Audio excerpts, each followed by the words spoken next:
Hi,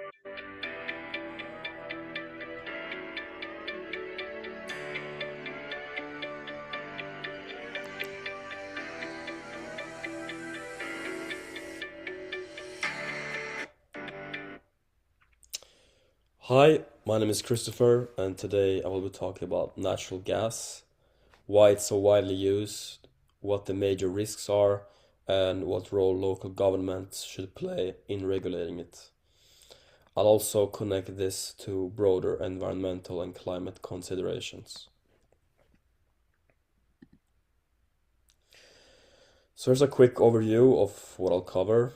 First, I'll explain why natural gas is so common in residential neighborhoods.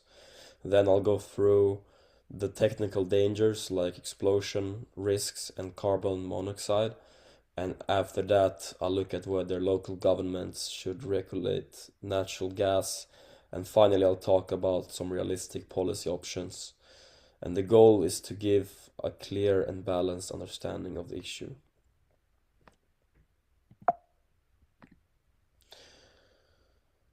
So, why natural gas is popular? Natural gas is popular for a few main reasons. It's usually about 30 to 40% cheaper than electricity for heating, which makes a big difference for households during winter.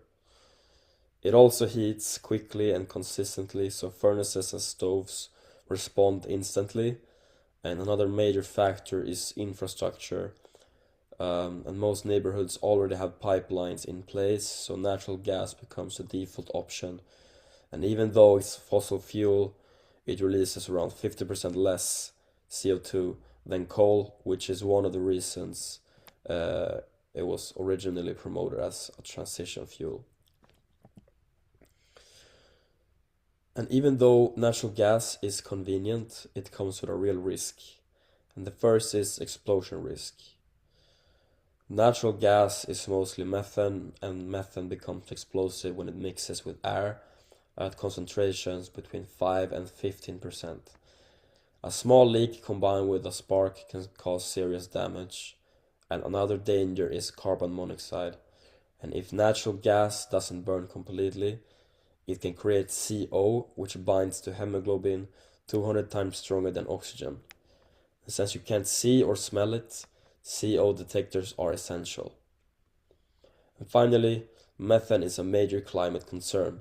It traps over 25 times more heat than carbon dioxide, and even small leaks across a city have a large environmental impact. A big part of the problem is aging infrastructure.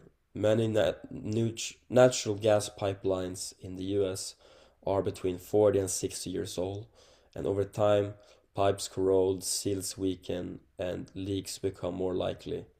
This isn't something homeowners can fix, it's a system level issue that requires city planning, investment, and oversight.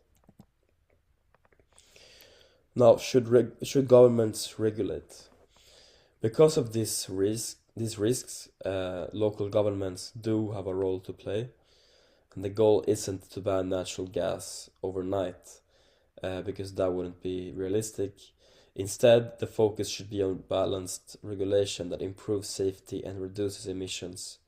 And it's about making sure the systems we already rely on are safe while also planning for cleaner alternatives over time.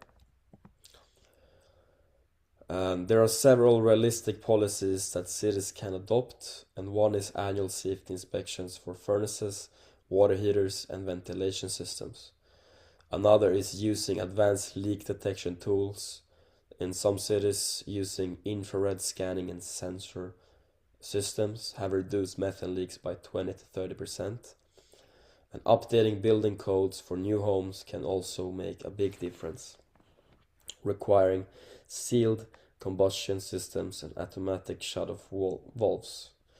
And finally, offering incentives for things like heat pumps or induction stoves gives households affordable alternatives without forcing sudden changes. To wrap up, natural gas is widely used because it's affordable, reliable, and built into the infrastructure we already have. But it brings real risks: explosions, carbon monoxide, methane emissions, and aging pipelines. The best approach is smart, balanced regulation that increases safety while supporting a long term shift toward cleaner energy. Thanks for listening.